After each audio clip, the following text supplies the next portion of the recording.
Intersection Magazine Podcast.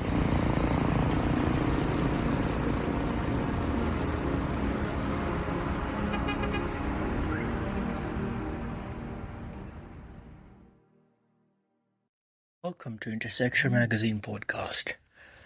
This month or this week, I'm going to talk about the subject of scams and fraudsters,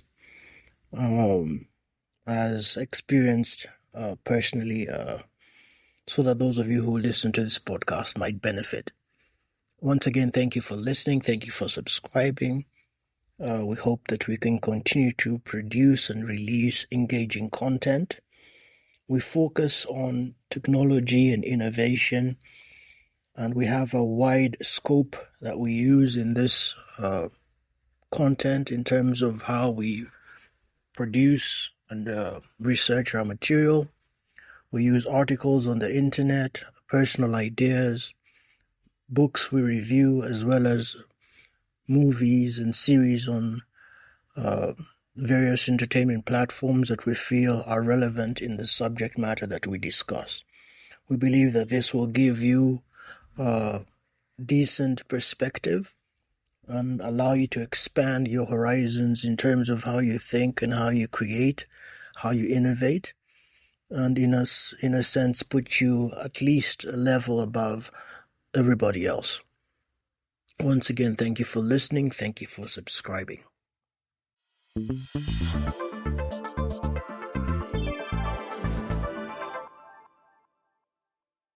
It's not always a vote of confidence for someone who's supposed to be in the media, technology, and innovation space to find yourself scammed.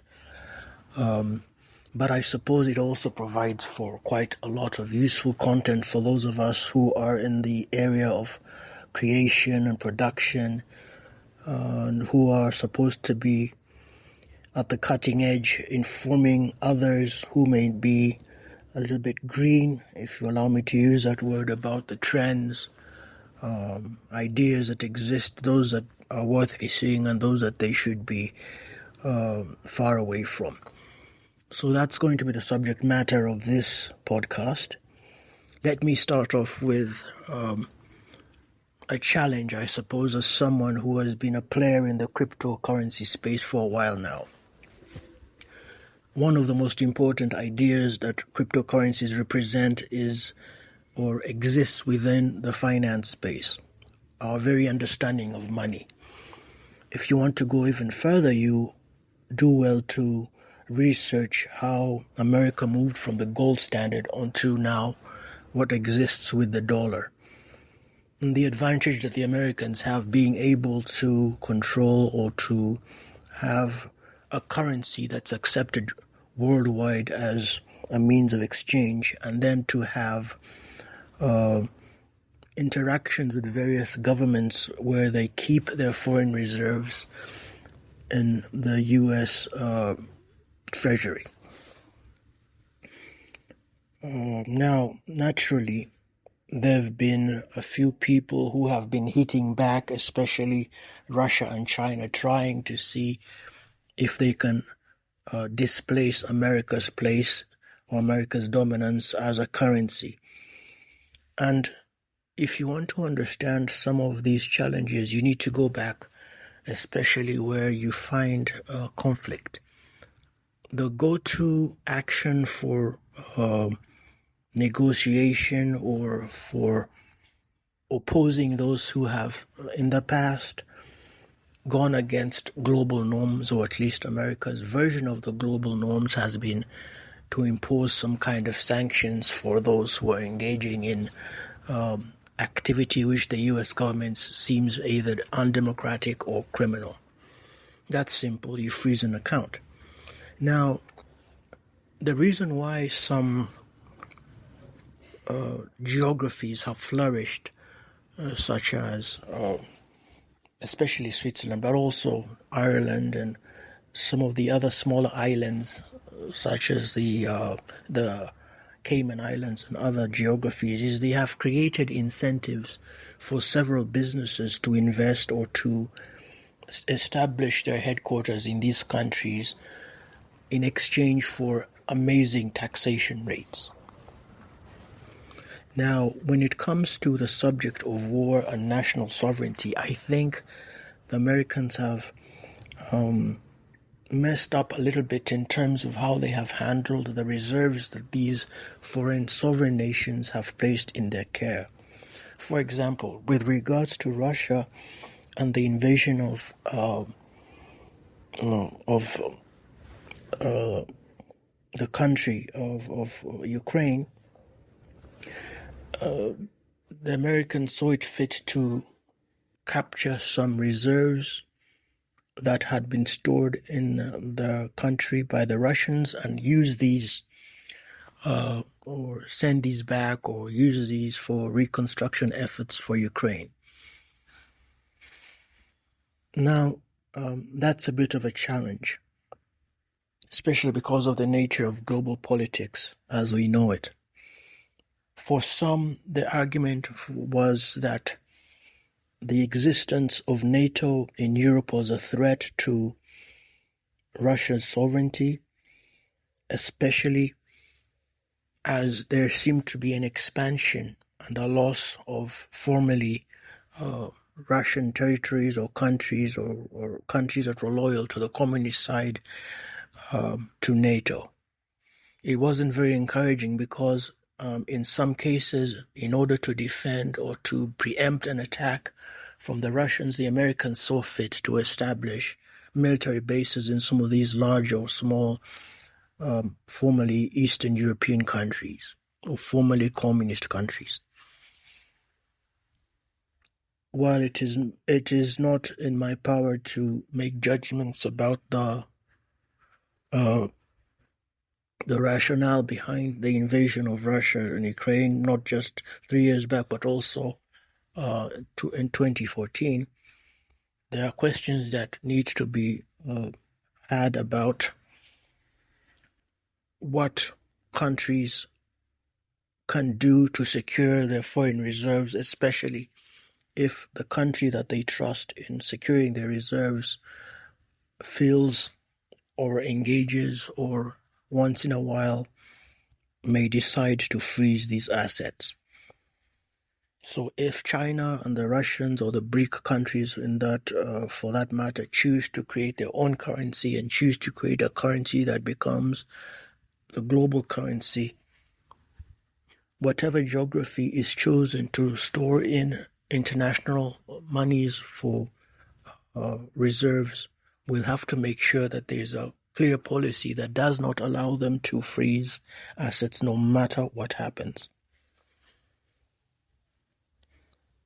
So that is a bit of a background that helps you understand the importance of cryptocurrencies and the technology that underlies these cryptocurrencies, which is blockchain.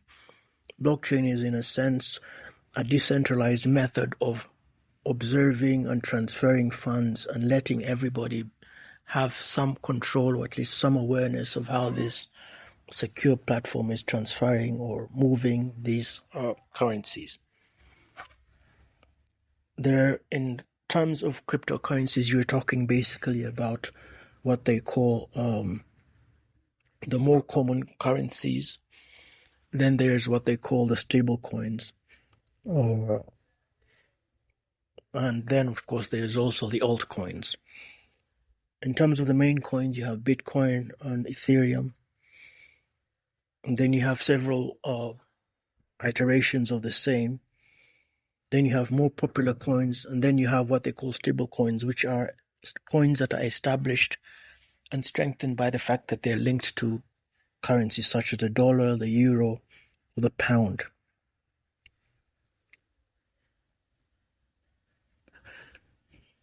Now, when we mention this, we're just basically talking about how these currencies provide an alternative or useful means for us to think about the security of our money and our finances.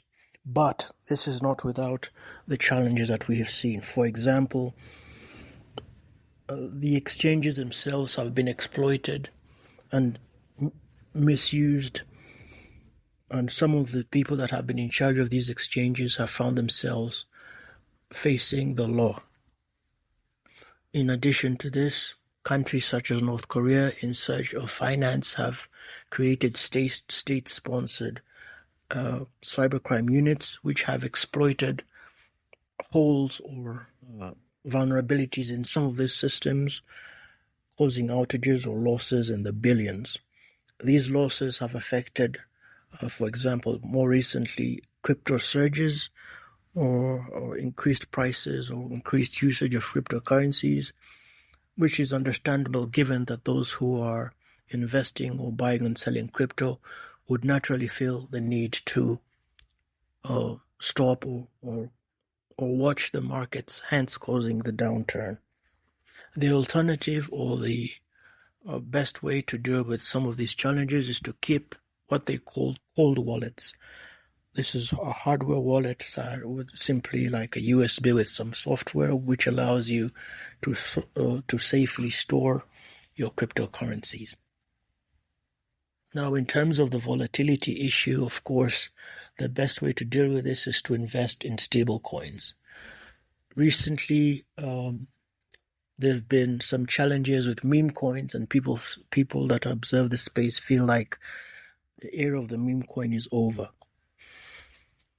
But I may sound that I'm digressing, but I suppose what I wanted to do was give you a bit of a background in order to tell you a little bit more about a fraud or the scam that I found myself facing a few weeks ago. But before I talk about that, let's go back to exchanges or different platforms that allow you to trade and store your crypto. About 4 years ago, I found an interesting wallet which I decided to use. They were giving you access to coins after membership and free, in a sense, free money.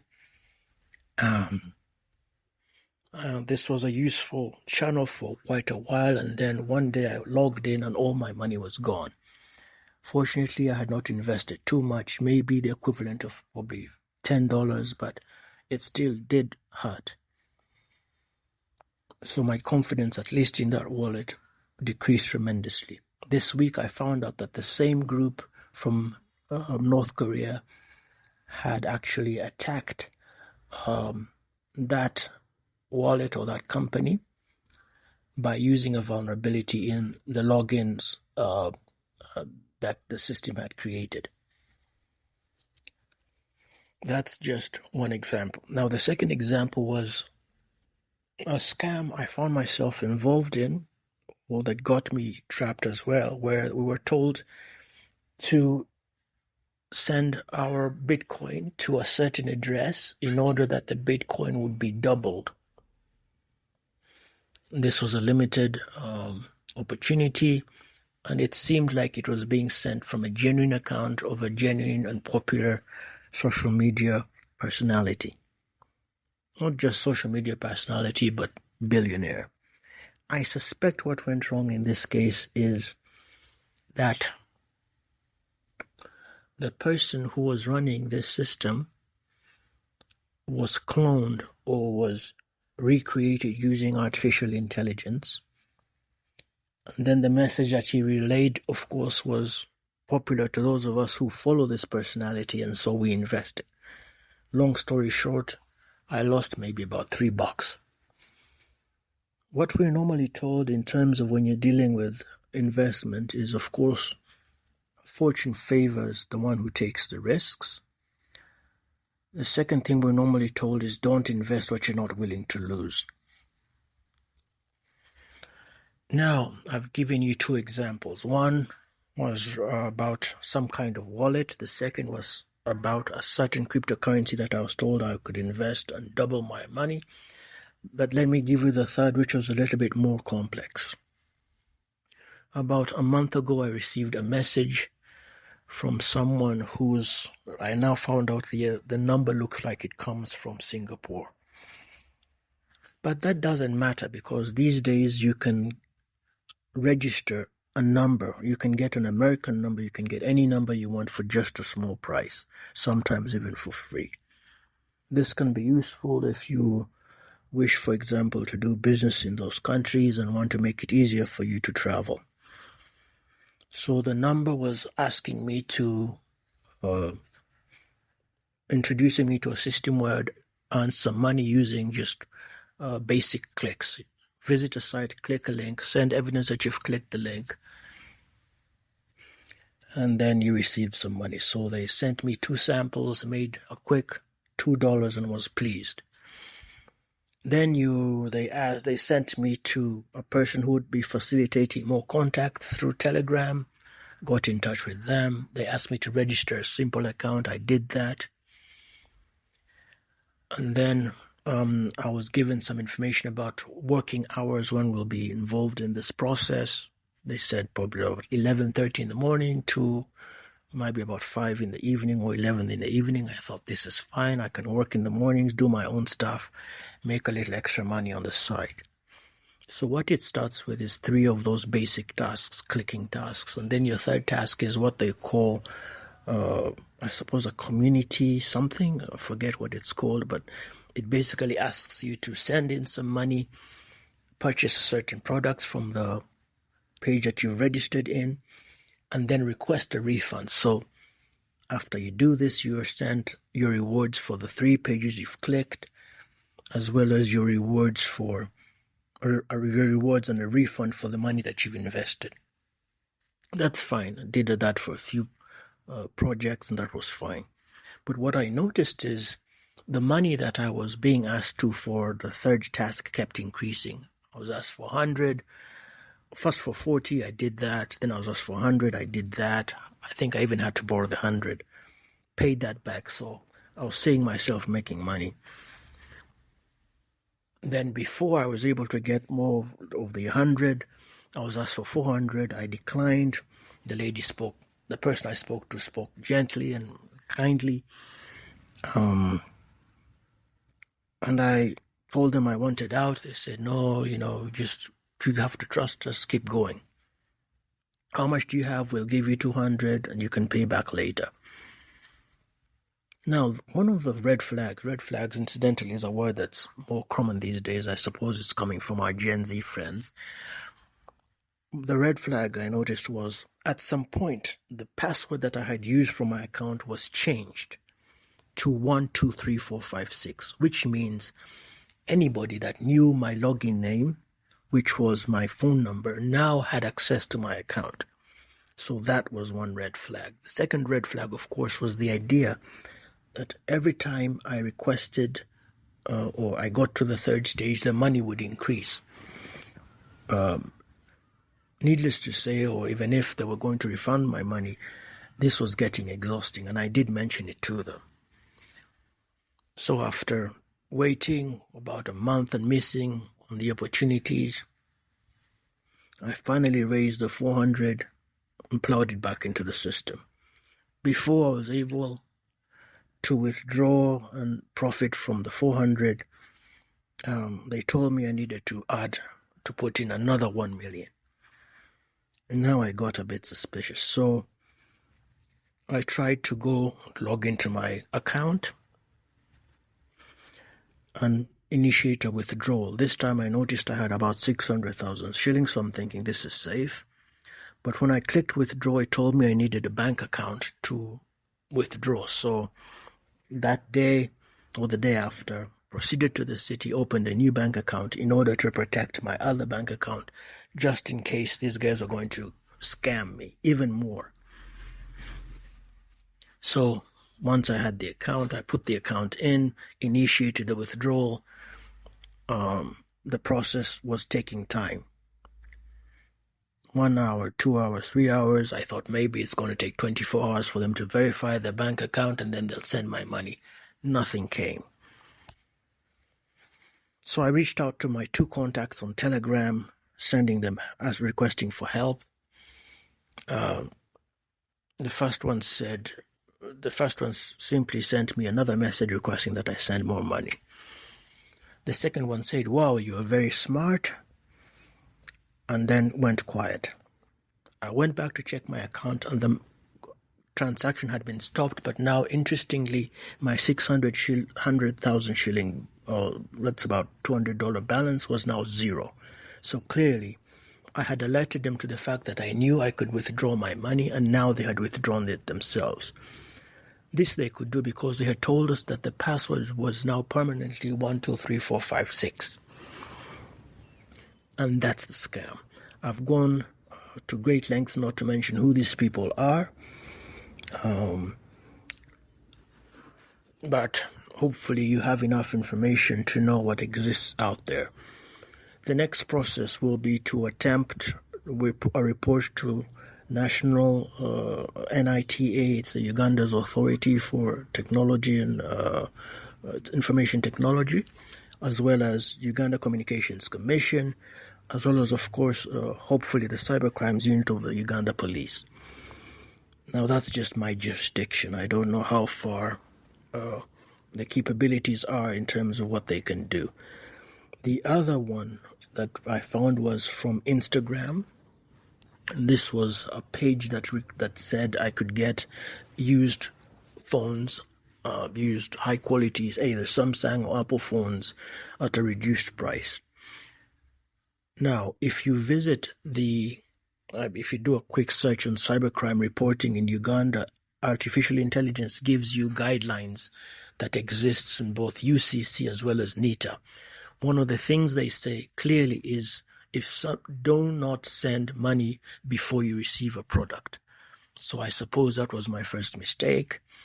I was promised a tracking number, which I used to track the phone that I had requested. The tracking number told me my phone had arrived at the airport authority. I called and tried to find a number and contact for that. I never got my phone. Attempted to talk to this person on Instagram, never got a response. So as you can probably hear, I've described several different types of scams. One, a scam that exists on a genuine platform such as Instagram, promising to get you high quality phones at a lower price even if they're used. Second is an opportunity to earn money by visiting sites that continues to increase the money that you're supposed to put in and denies you the ability to access the site or to have privacy in the site by giving you a password that they themselves can now access. 3 is a site that promises to double your Bitcoin. 4 was a site that inevitably finds itself hacked, so that's really not under your control, but still worth reporting. I mentioned, of course, that the systems that exist right now for your protection exist under the Uganda Communications Commission, NITA, and then, of course, your Uganda Police. But I suspect because of the nature of this final scam, this one might have to involve international police or Interpol. Anyhow, that's what we have prepared for you this month or this week. So please be careful out there. Don't invest what you're not willing to lose. Don't send before you receive products. Check the quality of your products. Check the serial number of your products. And finally, don't be too quick to make quick money. There's actually no such thing as quick money. Your shortcut is the longest path to your destination. I've been your host, Nicholas, for Intersection Magazine podcast. We also have Intersection Magazine, which you can subscribe to. If you're willing to part with about $24 for a whole year, that's about 89,000 shillings. We cover interesting topics on technology and innovation. We feature interesting characters, personalities in the technology and innovation space on the continent and in the world. We also have book reviews written by people of influence, as well as recommendations for something that you might enjoy watching if you are into movie or series space.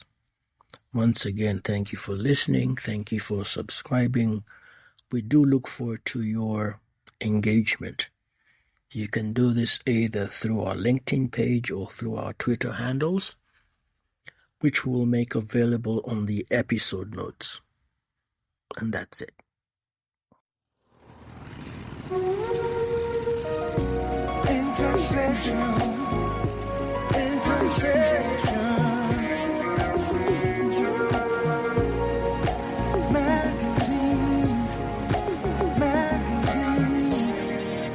Intersection Magazine Podcast.